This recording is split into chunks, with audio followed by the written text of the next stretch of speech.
Hey everybody, this is This Week with the Roses. I'm Kevin. And I'm Kelly with your Halloween edition of Friday Night with the Roses, where we just recorded 30 minutes of Kevin reliving his fondest memories of Halloween, and I never clicked start recording. Yeah. So we're going to try it again. We have a bonus episode coming up later this week. Kevin and I were on a little mini vacation last weekend. We took our trip to the mountains. And we recorded a lot of things while we were up there. Took a lot of pictures, but honestly, we just haven't gotten around to editing all of that together. So hopefully that will be edited and we'll have that out as a bonus episode. We're hoping later this week. We're both off on Tuesday, so maybe it'll get done on Tuesday. I don't know. But look for that bonus episode for our little trip to Winchester. We had a great time. A lot of fun. We did. And it'll be a great episode. You'll see it this week. Yes. So we cannot let Halloween week pass without Kevin. No, Halloween is Kevin's jam. Yeah. Halloween is not my jam. I'm not a big Halloween fan. But Kevin sure is. And so he is going to... I'm going to tell you a few of the Halloween shows that I've been involved with and some of the big stories involved with that. Yeah, because it was a good time in my life. It was in my late 20s, going into now, basically. So wait. Oh, you were doing Blair when we met. Yeah. Okay, never mind. Yeah. So I met Kevin in the midst of one of his Halloween shows. Mm-hmm. We go to the mountains in October, usually because that's when the leaves are the prettiest, but it's also the anniversary of our first date, which was October 23rd. And Kevin was in the middle of a show that year. Yeah. But it wasn't the first year. So you actually started your Halloween. I started at the Haunted Forest at the Norfolk Botanical Gardens. And it was one of the last years they did it. My buddy Richard, who just started getting closer to and hanging out with, he says, why don't you come out and do the show? And I was like, well, it's not really my thing. He said, oh, come out, you'll have a blast. And I said, well, I guess so. I'll do it. We'll see what it's all about. He says, good, because I got something I really need you for. He'd been working the shows there for a long, long time, starting just doing it just like every other teenager, to eventually working his way to them saying, yeah, you're really good at this, so we're going to give you So he had a lot of years before that. Oh, yeah. Oh, I didn't know that. Okay. Oh, yeah. He'd been doing it since he was like... At the Botanical Gardens one? Mm-hmm. Okay. Yeah. Okay. So just I probably saw him. Oh, I'm sure. When I went through. If you ever went through and saw Pain, which was basically a red skeleton, or Beetlejuice. If you saw Beetlejuice, that was him. I don't remember what I saw. I just remember the experience of riding the tram through the haunted thing. Yeah. One year he was their lead... I won't say the lead attraction. He was their lead into the tram, and he was basically dressed up as Beetlejuice and just winging it, talking to people and whatnot as Beetlejuice. He's great at that kind of stuff. He really is. Anyway, so the first year I did it, they handed him. He worked his way up to having parts of the show, areas where he was the lead person, to handing him a huge bit of the show real estate. The way it worked was they had a tram that would bring you in through like a one road, and then they circle around the area and come back out the same way. So trams were coming in and out. They said, what do you think you can do with this huge area? And he's thinking about it, and he says, I'll split it in half. So first thing they did was build a wall, which they did with corn stalks, which really worked out. He just got his hands on a bunch of corn stalks, hung them up on a tree to tree, and then made a makeshift wall that was pretty good about hiding what was on either side. The wall was never a problem. It was great. And then we did Suffolk Party was the first part. So they would come in, and we built a barn, the front part of the barn, not a full barn, but we built the front part of a barn, and we used it to, one, have a staging area where we had our equipment that we could store without having to bring it all the way back to the tram shed. and it was good. It was like really one of he outdid himself on this. Adam did most of the building. Adam and a bunch of people he had working with him, and the gag is that we were people from Suffolk having a party. They called it Suffolk Party because Suffolk had a reputation of just being a hick town full of rednecks that just partied out in the woods. Not very far from the truth. So, and they loved me because I was, a Suffolk boy. So, it was actually, it was authentic. Yeah, I added authenticity. You were the authenticity. And the reason I was there was they needed a grill. They thought, well, we need a grill. So they had a guy who was a welder. They said, we can't really buy a grill. We need you to build one. And here's this pile of shit that we have for you to build it with. And it was like an oil drum and some other stuff. And he built this makeshift grill that was fantastic. It really was one of the best grills. And it worked real well. I'm going to step out for 1 second and I'll be right back. You keep talking. I'll be right back. So anyway, he builds this grill and I'm there to cook food. And Richard says to me, he says, the gag is that the demon comes out. He says a little speech, and then other minions come out. Minion demons come out, and they start killing everybody. So you got to run because we don't, you don't want to go down on the ground getting beat on. So we need you to run. And I'm like, fuck that. I don't want to run. But he was like, come on, man, I need you to run. I was like, I don't want to do that. And he said, I really need you to run.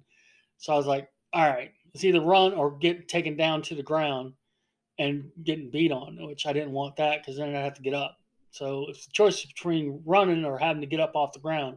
I'll do a little bit of running. But he was good about it because he only had me running about 20 yards, basically directly to the back of the barn where I couldn't be seen anymore.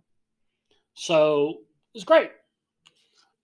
First night rolls through, no problems. The gag worked great. And the idea behind the gag was that people would see our bit of the show. The demons come out, starts to chase people down. Some people were brought down to the ground and killed. Some gags were set up to make it look pretty gruesome. And then one of the girls would get onto the tram, which has never been done at the show before. They'd get onto the tram to get away from the demons, and then the tram would go. So they, the girl was safe. And then they go through the rest of the show, and they'd have there were different setups for different people that were doing creators and parts of the show. And then they get around to Richard's second part of the show. And it was basically the aftermath of this demon's takeover. And they had it set up with a sacrificing area. Like the barn, obviously looked like the barn, part of the barn was torn down to make this sacrifice pit or pile. And the demons would go and grab the girl off the tram. So now they've taken this girl who was safe and who the whole time throughout the ride has been, oh my God, I can't believe it. And just like, just kind of going on about it without being too overly, oh my God. So not to distract from the rest of the show, but just being present. They pull her off, slam her onto this, tilted up table so you can see what was happening to her and kill her. It was fantastic, right? And it was really an awesome show. It was really great. I have so many cool memories from that. I met so many good people. That's where I met Little Tom, Perv Tom. He liked it. He was Perv Tom. Yeah, we had a lot of Toms. Yeah, and so we couldn't just call him Tom. We had to give him names. And Little Tom was always Little Tom. Mm-hmm. And Perv Tom, he pretty much proved to be pervy, and so we started calling him Perv Tom. He was cool with it. There was Potts, who was Tom Potts. There was another Tom that was, I don't know, one of the vets. He was Vet Tom. Anyway, so that was a cool bit. One of the times when I had to run, see, I was a lot bigger at the time. So when I had to run, I'd plot out. I'd have a straight line to run through, and that was it. Not stopping. Stopping on a dime for me is not, even now, is not possible. And turning really wasn't a good option for me either. So this one girl, it was kind of new, ran in front of me and stops short in front of me. And I'm like, get out of the way. She turns around, sees me coming at her like a freight train, and just dives out of the way just in time. So I would have killed her. There's no way I wouldn't have just ran right through her like a freaking juggernaut. And could have done like a roll, like a diving roll over top of her. She'd still die. If I'm rolling on top of her, that looks worse. That just makes me look like a perv. I'd be perv. Why? You've been trying to not hit her. Yeah, well, yeah, like Free Willy right over top of her. Yeah, because I'm gonna jump over this girl. So, yeah. But she got out of the way. She didn't die. Nobody died. It was just a lot of fun. There was the next year was the last year of the forest, and that was we were going to try something different. It was the same, almost basic setup because they gave them the same area. Plus, they gave them the lead-in area. So they gave us basically a little stage on the way in, and that's all it was ever used for, was that little stage. And the tram would stop in front of the stage, and there would be some sort of presentation of some sort. People did whatever, but they gave that to Richard and the other stuff. So Richard set up a dead cowboy bar, the dead honky tonk. It was all cowboys, old school cowboys, and then he figured, well, that's good for the way in. On the way out, we'll do a creepy toy box, because this is how he thinks. He has Adam build a big toy box, and the idea was somebody would pop out of it and jump out, and there were other toys that would come to life. And no, I wasn't getting out of that box. There's no way in hell I was getting out of that box. Fat Boy is just too big to be getting in and out of that. And I told him that too, because that was their original idea, was for me to be. And they dressed me up as a goddamn clown. You know, it was the clown that cursed that show. Yeah. Because you made one appearance as a clown and shut down the whole thing. I get it. That was the worst night of my life. He says, I need you to be a clown. I was like, no. I need you to be a clown. No. I need you to be a clown. No. That was a week. Finally, I was like, fuck it. I'll do it. Just shut up. So he puts me in this clown get up. The gag just falls apart. None of it's working. Everybody is miserable. No one's getting any type of scare. They're still scared of the cowboys that are still across the street. They're just drinking. They're not even talking to the audience anymore. They're just drinking as they're trying to leave. And but we weren't effective at all. It just did not work. And I told him, I was like, you shit ass. You made me dress as a clown for nothing. So he said, all right, we'll stop it. We're not going to do that. And we tore down the box, and he put me in with the Cowboys. Now, I did great as a cowboy, as a dead cowboy. And that's where I met Jamie, because she was dating Josh. Josh I knew from the year before, but Jamie, they were dating, and she was one of the basically a wench. She's saloon girl. Yeah, saloon girl. Mm-hmm. I didn't want to call her like. Yeah, you went for wench, but that was much better, much nicer of you. I didn't want to say whore or anything. You know, whatever. Sorry, what do they Jamie. call hookers? A saloon, girl. Yeah. Anyway. So, but that was fun. They call them hookers. Yeah. I tell you, the creepiest thing about that, though, when it was between trams, we were waiting for trams, and it wasn't busy that night. It was a Friday night, and it wasn't busy. Dan was running the music in the back park, where they were still doing kind of the same gag, but a little different. And pitch black out, and he starts playing the end theme music from The Incredible Hulk, that piano music. It was the creepiest damn. Everybody was like chills, like it was. It was crazy. Everybody said the same thing. Like Matt was saying, this is the craziest shit. This is so creepy to hear this out here. But we never did. We couldn't get the rights to it to be able to use it. So that would have been so great. But some kid got hurt at one of the other scenes, so we couldn't use it anymore.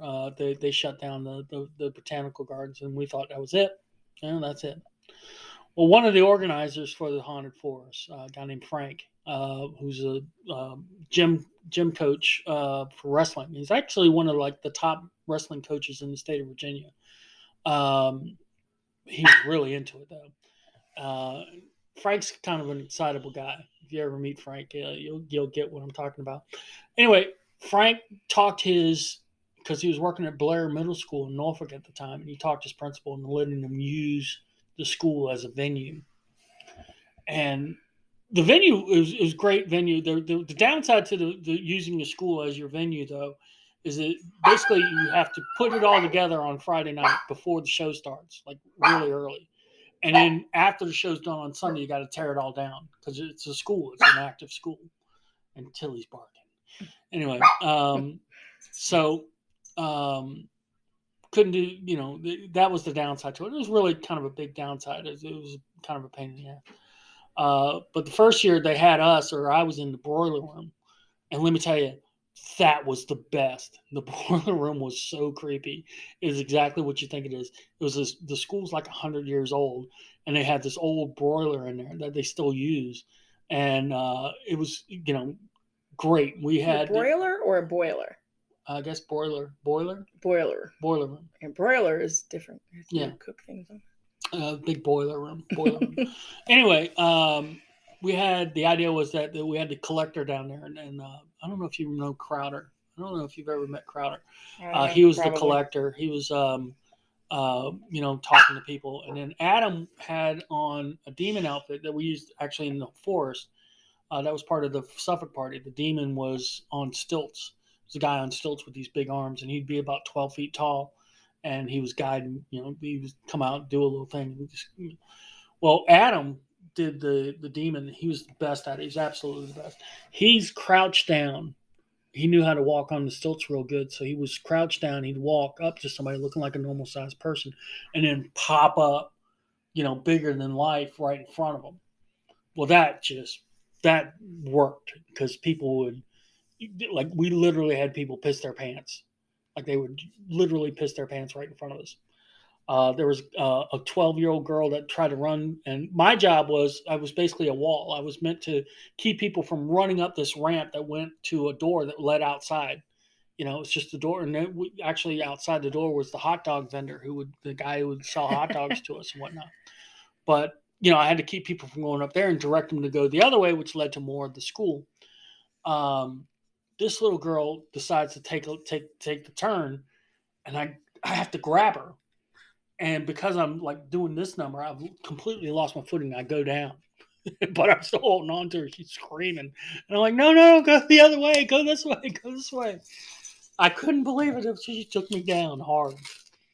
And then the other time, there was one of the funniest things I've ever seen in any of these shows. Adam does the bit. He stands up.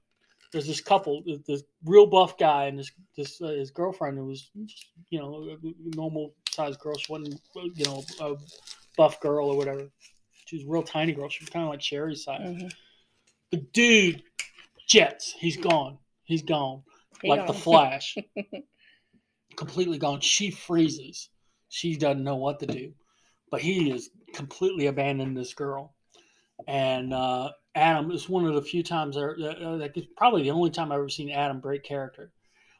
He's like, "Look, we're okay. You're perfectly fine. We're gonna get you out of here to the next area." And so they actually took her around the building through the by the hot dog guy and took her to the front. And then when the boyfriend come out, she beat the shit out of him. She was like, "You son of a bitch." So that was pretty funny. But oh my God, that was hilarious. The next year at Blair, that's when we met. Mm-hmm. The first night of the show, the idea was that I would work. I was a boom operator. That's what I was calling myself. It was a teeter-totter. And the idea was that this guy would stand on the end of the teeter dressed as a demon. And when I was given my cue, I would be on the other side of the teeter lifting him up. Well, that first night, this is where Richard lied to me. Richard lied. He said, "Oh yeah, he's a Marine. He's like 120 pounds. He's a small guy." Fucking liar. The guy was like 180, maybe 210, somewhere in there. So deadlifting him up over and over and over again. I was exhausted. But the next day I had a date with the love of my life, and that worked out. Luckily for me, Adam worked out. Because Adam's brilliant like this. He sees what's going on. He's like, "Let me work up a bunch of pulleys. So the more pulleys I put in, the better this is going to be." So I'm like, "All right, whatever you got to do, man. This is killing me." And he hooked it up. Took him about maybe a half hour. And he said, "Pull on this rope all day long. Not a problem." Adam whatsoever. Understands how simple and complex machines work. Whatever, but it worked out great, and I was able to do the show without dying, so that worked out. And then I met the love of my life, so that was good. That was I had nothing to do with the Halloween show. Yeah. Not a thing. But that was the end of the show because although I do remember did we meet on a Saturday or Sunday? Sunday. So we met on a Sunday, and you had a show that night, Mm-hmm. and you were texting me in between groups of people all night long, bitching that you had to lift this guy up. Yeah, but it was worth it. But it was pretty funny. And then a few years after that, you did the one out here in Pungo. Yeah. So again, Frank got in with this farmer lady out in Pungo, and she had like an orchard. And it's actually really my favorite venue because it was just design. It was basically, if it wasn't out in the middle of nowhere, if it was a little bit more populated, and we had more of a crowd that would be able to find it and go to it, it was the best venue. It was a little hard to find. Yeah. But basically, it was an orchard that we had set up, and we had gags all through it. And then where I was at, which was this barn that they let us use, and the barn had horse stalls in it, and we had a little gag set up in all the different horse stalls, including an electrical one. It was the first time that, not the first time I got to use it. We rigged up a fence with electric so that we would run a metal bar, a pipe across it, and you set off a bunch of sparks. And so the idea was that this person that was in there doing these sparks was electrocuting people, and then we would take these people that we were torturing and killing, and selling them for parts for meat. And I was the guy who, when the group would come in, I was like guiding them through, showing them how how production worked, and describing, like, this is how we do this, and this is why we do it this way. We had one guy who was just getting beat on by a couple people, and I was like, this is how we tenderize the meat, get that good succulent flavor out of it.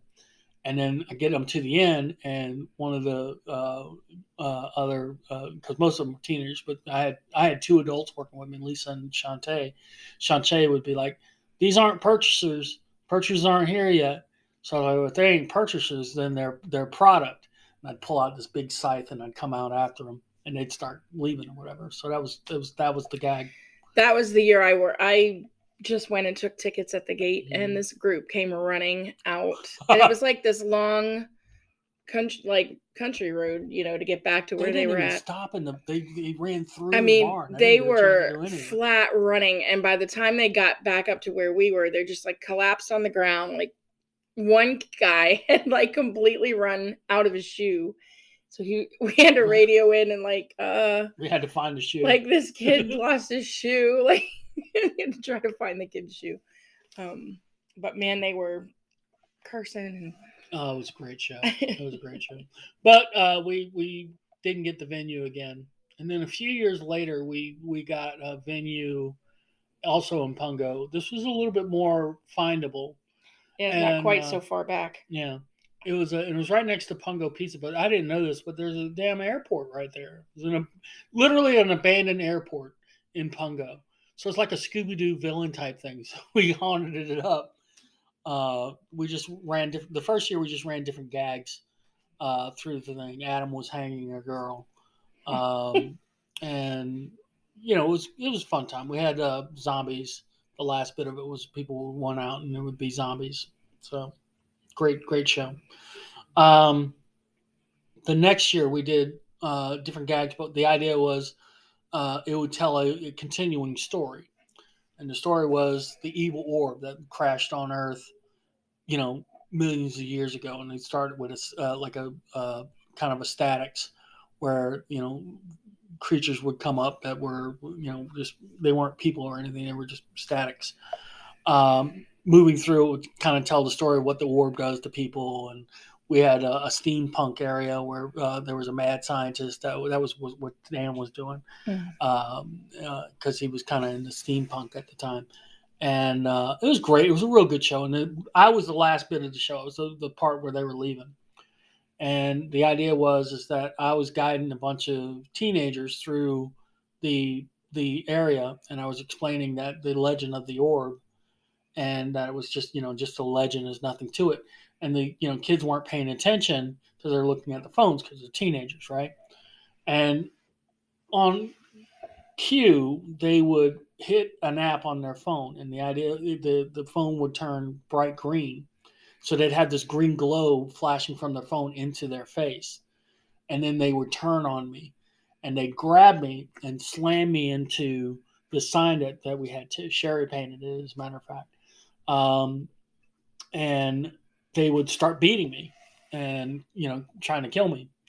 And it was a little rough because I had to play into slamming myself into this thing that was, it was, had a tree behind it. So I was slamming myself into a tree at the time. And then these kids, I kept telling them, because it didn't look right if they weren't actually hitting me, because they didn't know what they were doing. So I said, look, you can't hurt me. Go ahead and hit me. Don't hit me as hard as you can. Just hit me, and I'll play into it. And I did, and it worked out. And these were all like smaller kids anyway. They weren't. They were teenagers, but they weren't like football players and shit. I wasn't going to let some football player slam into me. But they were, just regular teenagers, so they weren't able to hurt me. So, and then they'd leave, and that was a good show. If I remember correctly, you came home hurt quite a few times. Yeah, well, I mean, it wasn't the slamming into the tree was the bigger problem, because if I didn't hit the board right, it would hurt quite a bit, and my back. I came out of that with a little bit of a back problem for a little bit, for a few weeks after the show. So, what he wouldn't do for his art. Yeah. But I like doing the show. It was a lot of fun. There were things I've done for the show, like I grew a beard one time, like right here. You'll see it. Scruffy, like Grizzly Adams beard. Yeah. That was for the show out in the farm in the orchard, because I was a dead farmer. So yeah, I mean, the shows were great. It was a lot of fun. They weren't for kids. They were definitely not for kids. But oh my God, that was just a lot of great memories, and I have lifelong friends from that. So I have a lot more Halloween stories, but we'll save them for next year. Hopefully, we're still around doing this. Yeah. Halloween's never been my favorite, even as a kid. Yeah. No, I never. I was saying, like, it seems like Halloween's become much more of an adult holiday as I've gotten older, and I've just never been into the dressing up and all of that kind of stuff. Not my thing. Yeah. But definitely your thing, except for the dressing up. Kevin doesn't really dress up. I don't like dressing up. I'd rather be a boom operator or something behind the scenes, or something where I don't have to put makeup on my face. That's the one thing I didn't really like, because I just don't like. It's the idea of somebody touching my face, and that's what has to happen in order. No, you can touch my face, but like Gina would have to put the makeup on me, and she'd have to be like in my eyes and stuff. Yeah, and not a fan. Well, Gina, I love Gina to death, but I just don't like people touching my face. So. I get it. I don't like messing with my eyes. I don't mind my face, but like, don't go near my eyes. All right, so we are going to come back with table topics. We got some new boxes. One called Not Your Mother's Dinner Party and one called Couples. And so we're going to come back with some questions from that. And then Kevin's TikTok video of the week this week. And then look for that bonus episode. Probably Tuesday or Wednesday. Yeah, maybe. We have a lot to do on Tuesday. Yeah. We have to vote. We have to clean and wrap Christmas presents.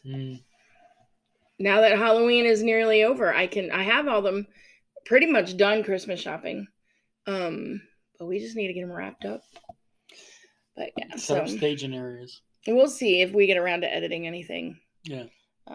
I have some schoolwork to do too, but I can do that tomorrow. There you go. So we'll be back with table topics in just a second.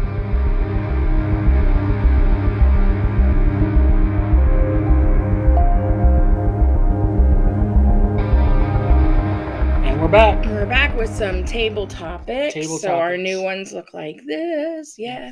It's a fun game. Yeah. They sell them in packs, different type of packs, and we bought 2 more packs. Now we have 3 packs. 1 plus 2 more. Yeah. All right. Get your own at Amazon. Didn't you get them on Amazon? Yeah, I just bought them off Amazon. Yeah. So this is from the couples pack. So we don't know what kind of questions these are going to be, but here we go. What would we do if we didn't like the other's new friend? Well, I mean, I'd probably talk shit about them behind their back. No, I don't know. No, like if I had a new friend and you didn't like them, I know what you would do. No, I wouldn't. You wouldn't do anything. Yeah, I mean, I'm not gonna subjugate anybody to say, well, you shouldn't be friends with this person for whatever reason, short of murder or being a criminal of some sort. But if you like a person, just because they're not my cup of tea, that's none of my business. Yeah. We can have our own individual friends. I'm sure that I'm friends with folks that you're just No, I mean, but we don't. This is gonna sound so codependent, and maybe we are, but we hang out together. Yeah. We don't hang out with our friends separately often. No, we don't. And we should probably do that, but not. Yeah. I mean, I do it more than you do. I do book club and, whatever. But you don't ever just go hang out with your friends. Yeah. You should. I should. They probably all think I keep you from doing it. I really don't. No, I prefer to be home. I'm happy. Before she came along, I wasn't happy. I would, I'd hang out with folks and I would have happy little moments, but I wasn't happy. So, yeah. Now we sit on the chairs next to each other and scroll through TikTok for hours. Yeah. It's an exciting and we play midlife. with the dog and we talk. Our together time, and it's really because it's the only time we're ever alone, is in the car. Yeah. So, I was thinking that, if we start recording in the car, we could call it In the Car with Kelly and Kevin, because that's really the only time when we have just complete alone time. But then again, that's our complete alone time. I don't want to intrude on that either. I know. That's crazy. All right. Next question. So the answer to that was we really wouldn't do anything. Yeah. Yeah. If you got a healthy relationship, you can have friends. Your partner can have friends with people that you don't care for, and it really doesn't matter. That's right. Because the only thing that matters is your relationship with your partner. Boom. Boom. And I'm not even all that bright. How were we different 10 years ago? That is interesting. Because we've been together 16 years and coming up on our 15th anniversary. How are we different as a couple 10 years ago? It just says, how are we different 10 years ago? I would say for me, I was not so much of a homebody. I looked forward to going out and traveling and doing things, where now I just want to be home all the time. Yeah. So. Yeah, there's that. We were also going to the gym and being a bit more healthy. So both of us were doing that. I think for you, this is one of the bigger changes. Because 10 years ago, you would never have done this. No. So this I think is a positive change. And then we've talked about this a little bit, but we touched on it anyway. Just because of the pandemic and the changes that you had to make on the fly, I think you gained a lot of confidence with yourself. And now you're able to put yourself out there more, which is why we're doing this video podcast every week. So, I think as a couple, we haven't probably changed that much. Probably not. I don't remember ever feeling like unsure of how you felt about me, or I couldn't say, oh, now I'm just so much more comfortable being myself, or like I just trust. I mean, I think I did from the get-go. Yeah. I don't really think we've changed much as a couple. God, we really are the most boring people ever. Why are you watching? How are we doing a pot? Yeah, why are you watching? We are your most average, run-of-the-mill, like, non-exciting, but that's okay.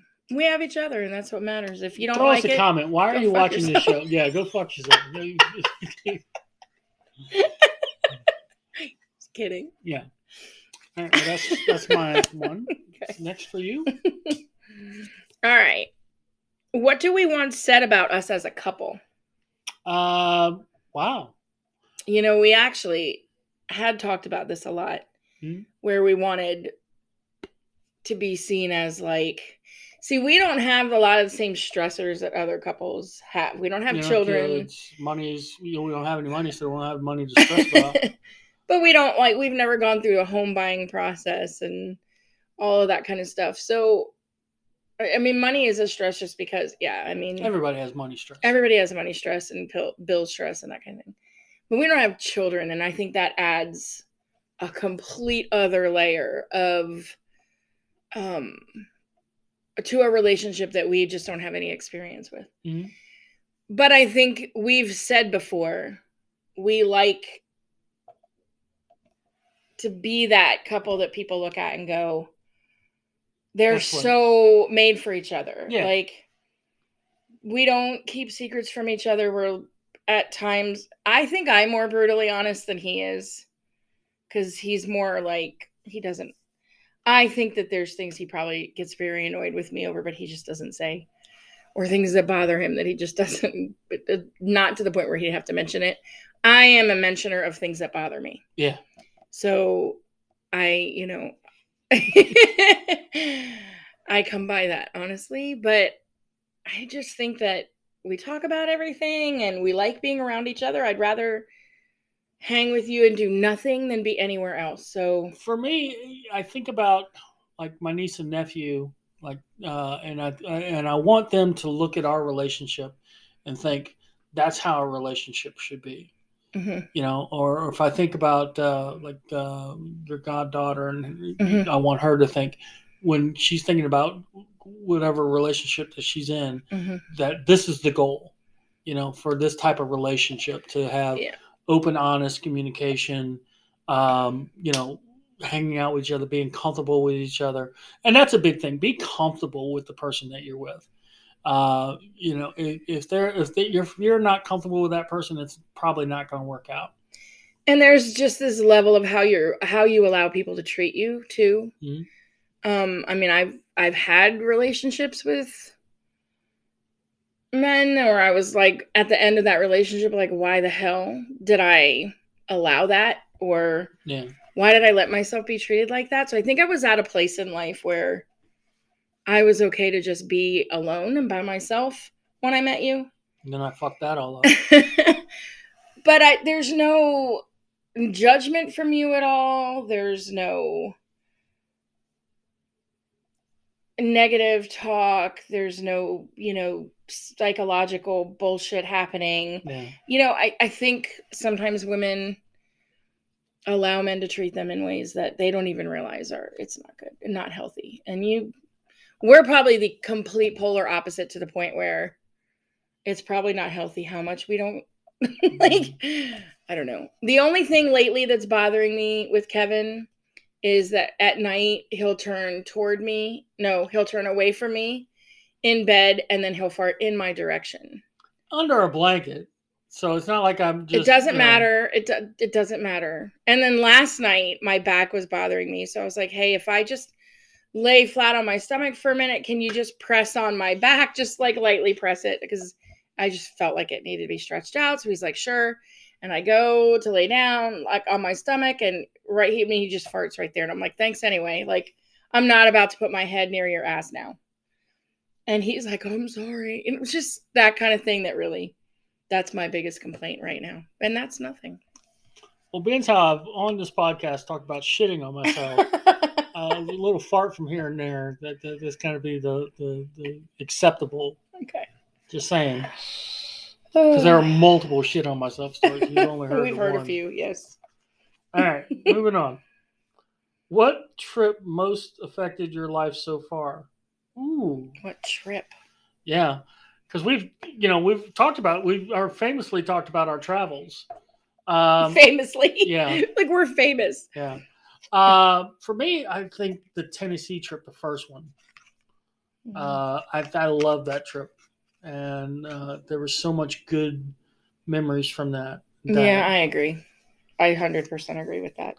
The Christmas Tennessee trip was really good, but that was more. That kind of was more about hanging out. It was more family. Yeah, I think our trip was a long trip. Yeah, and then it was just you and me. Yeah, and that's probably the first time I had taken that long of a trip with just someone outside of my blood family. And the experiences we had were so good. Yeah, we still talk about them. Like, I can't really think of anything negative that happened Well, it was hot. Well, that's the trip where the girl, the chicken dance, where That wasn't negative. That was hilarious. It was hot. And we went to see that Chihuly exhibit at the Botanical Gardens, and it was like 110. It was beautiful. If you get a chance to go see Chihuly, it's a glass sculpture. It's beautiful stuff, but man, it was boiling hot. That was probably the trip where I gave up on, like, I don't care what I look like right now. Yeah. Because I had bought that skull cap thing because it was so hot. And I was like, I just don't even care. Look at her. I don't even know where to find that picture. It's on Facebook. We'll find it. Okay. Anyway, but yeah, that was just one of those moments where I'm like, why am I caring what other people think right now if I'm surviving in this 110-degree heat? We really ought to go to Nashville in the fall. Yeah. It would be great, except I'm always working. I can't just walk away at work. Yeah. Damn it. What's your favorite photo of your partner? That one, well, the two of us in that black and white photo. That's our engagement picture. Yeah. Mm-hmm. Yeah. With just you, I can't think of any one in particular, but there's one where you're snuggling up with Tilly. That's I like a whole lot. The one that you have as your screensaver. That's all black and white except my eyes. Yeah, that's a pretty awesome picture. Yeah, that is good. There is a picture of you too, and it might be when we did at that little fountain park down on Corporate Landing. Mm-hmm. You know, you just had a really relaxed, like a really relaxed smile. That's such a good picture of you. Yeah, I know the one you're talking about. We took a bunch of pictures that day with your mom and dad and Jen and Paul and the boys. We took one of my new favorite photos this past weekend, which you'll see in our bonus episode. Mm-hmm. One of my new favorite photos of us together. Yeah? Mm-hmm. All right. Can't wait to see that. You've seen it? Well, okay. There's a lot of photos, so I don't know which one it is. All right. Would you like to travel more or less than we currently do? Well, we don't travel, so we can't travel less. Yeah. I mean, we went to Winchester, 5 hours away for the first time in 3 years. Yeah. And that was the furthest travel we've done in a long time. In a really long pandemic time. Aside, though, I would travel more. You want to travel more? Yeah. I've always wanted to check out Philadelphia, but I don't want to stay in Philadelphia because I know that's not the safest place to stay. But I've always wanted to see Independence Hall, check out what Franklin's. They've got a Benjamin Franklin museum. That would be cool, and of course have a real deal, honest to God, Philly cheesesteak. I mean, who doesn't want to do that? I wouldn't mind seeing the museum where Rocky ran up the stairs, but I'm not running up the stairs. Fuck that shit. Are these places we can see by just driving by them? Yeah. I mean, I'll just take a picture. I mean, if we want to take the 3 hours it's going to take me to get up to the top of those stairs, or we can do some sort of editing where it looks like I'm at the top of the stairs. You could just walk up it really slow and we'll speed the film up. From what I understand, they moved the statue to the bottom, so the Rocky statue is at the bottom of the steps. There you go. So that's really all I would need to do. Yeah, that's doable. Once, I get my legs back. Yeah. Hopefully that happens. Yeah. All right, ready? Yep. How comfortable do you feel about your body? I can lose some weight. There's tons of things wrong with me. I'm overweight. I could probably do with exercising more. So there's that. So yeah. I mean, this is a ridiculous question for me. What? And I'm not comfortable about one single thing. No. It's true. But it's always been like that. Always. Eyes. I like my eyes. You're gorgeous, baby. I don't know how I can tell you to convince you, but you're absolutely gorgeous. Thank you. And I'm not the only one that thinks that. Yeah? In the comments, tell her how gorgeous she is, y'all. Don't. Please don't. Don't. But I never have felt comfortable about my body. I get that. And as I get older, as I'm like 50 plus, everything hurts all the time. Yeah, that's true. I honestly, I have arthritis. I'm overweight. My back hurts. Yeah. Now my neck's been feeling better lately. My neck was hurting for a while. My shoulders. It's like pain every single day.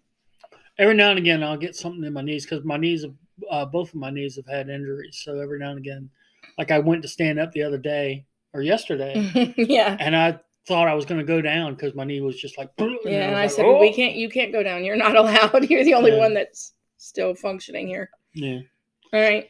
All right. So, That was an easy question. Yeah. What should your partner know about the types of gifts? What should your partner know about the types of gifts you like and dislike? That's kind of silly. What should your partner know about the types of gifts you like and dislike? I guess in general, like, I don't know. I admittedly am very difficult to buy for because I don't really like need a whole lot. Outside of Marvel stuff, Yeah, t-shirts. he doesn't have like a style. He doesn't have. Well, you have a style. It's t-shirts and jeans, but there's not a love of something or that he's really into something or he's a coffee drinker. I mean, you do have things that define you for sure. Yeah. But as far as gifts go, you're always very grateful for whatever you receive. Mm-hmm. Yeah, well, I am. I always like what gifts I receive because I usually pick them out. Well, that's because I'm not a very creative person. I honestly don't know. I love my mom to death. I miss her, but every year I'd ask her what she wants for Christmas, and she would say nothing, and we'd have to struggle to figure something out. And most of the time, it was a big fail because it was like, okay, here's another blanket, Mom. Here's your blanket. Here's your, whatever. A few times we nailed it. She really loved it, but I wish I could do that, but I'm just not a creative person at all. So when it comes to that sort of thing, I suck at it. I suck at giving gifts. He's given some great gifts, though. Trust me. Yeah. Yeah. Remember the year you did all your gifts had to do with comfort and joy? Yeah. Like they were themed around comfort and joy. That was awesome. Yeah. But I am a control freak. Mm-hmm. And so you have to agree with me so fast on that one. And so I tend to feel like I have to lead him into, hey, this is... Because I need it. Because I'm not creative at all. If it were different if I were creative, and I would be like, this is a great idea. Let me make this happen. But see, I look through things and I'm like, oh my God, Kevin would like that. And I buy it and I put it away. And Kevin just doesn't do that. Kevin waits for me to say, well, hey, I really like this. And then he'll buy it and give it to me right away. Yeah. Because the one time I didn't do that, like where I did buy something pre-hand before Christmas, I bought her a ring. And I freaking forgot what I did. He lost it. And we found it like a year later. And I was like, oh, here's the ring I bought you for Christmas. I suck at it. So I need that. I know it's horrible that I don't do better, and I wish I could do better. It's not like I'm, complaining. I generally buy what I want for myself. Yeah. So this works out. It's hard. This year we're buying each other Raycons. That's our Raycon plan. Earbuds. All right. Whose relationship do you envy? Ooh, probably Robin and Troy. Yeah. Yeah, because they seem to have it going on. They always seem to have everything together. That's true. I mean, there's a lot of relationships that are really good. My brother and his wife, Tommy and Darlene, they have a good relationship. The only thing I see with that is Tommy works a whole lot and he does the Moose Lodge. That's just a lot of work, dude. Relax. And then Billy and Jen have a pretty decent relationship. Your parents had a good relationship. My mom and dad had a really good relationship. My parents have a good relationship. Yeah. I tend to look to that. Mm-hmm.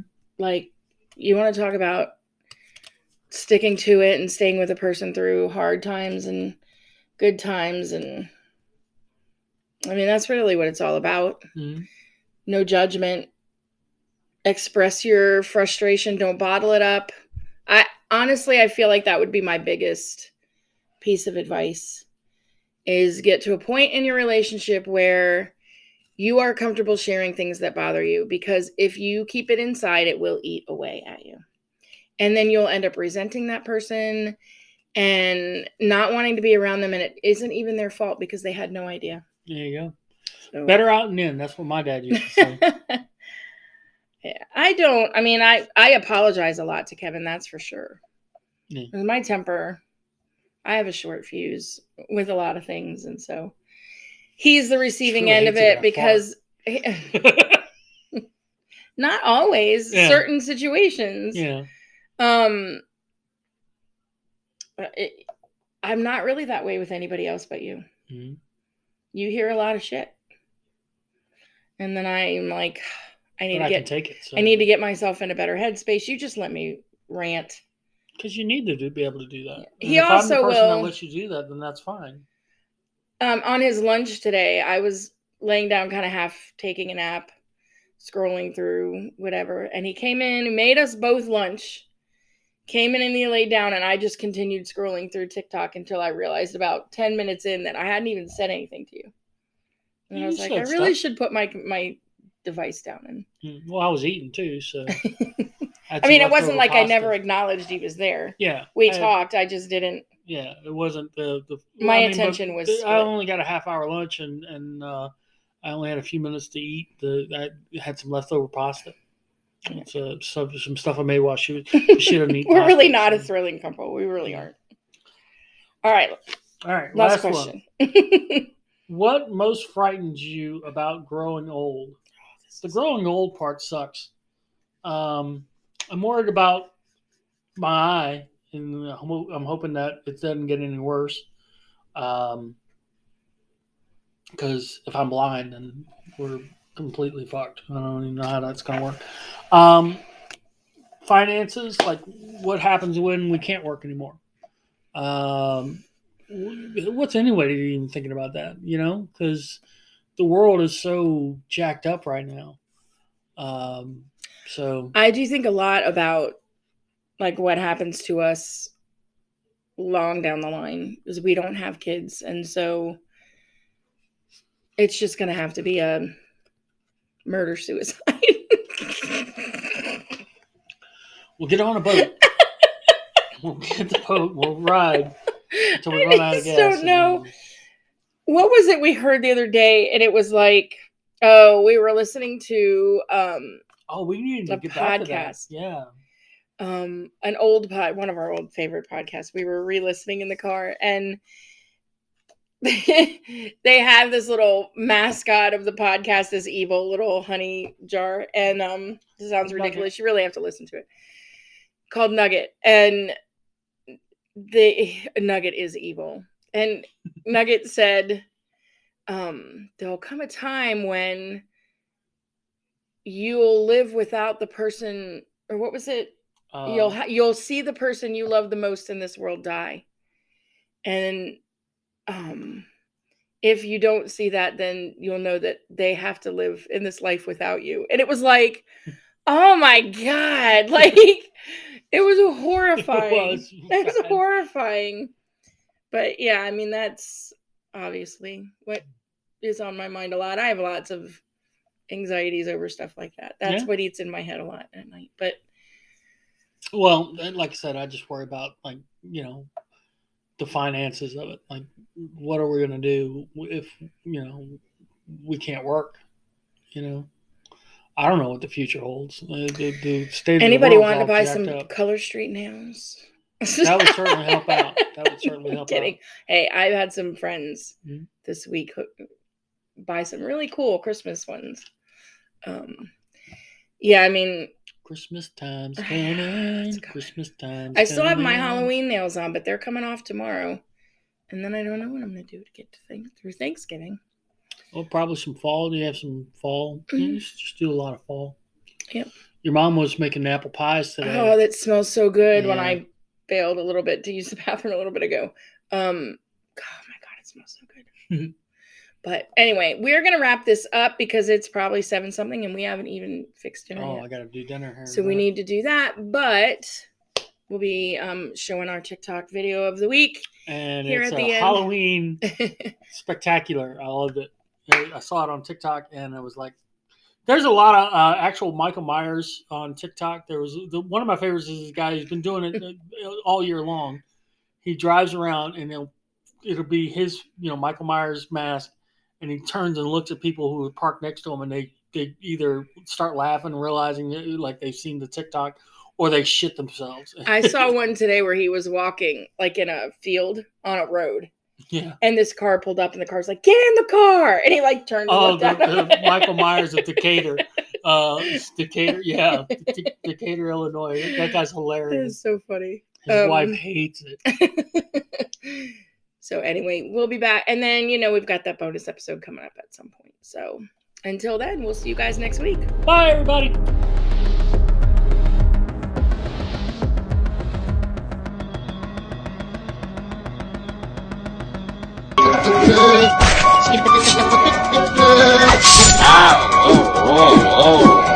How many times we got to go through this? Get a load of it. Oh, you little big friend, huh? I'll show you a thing or two.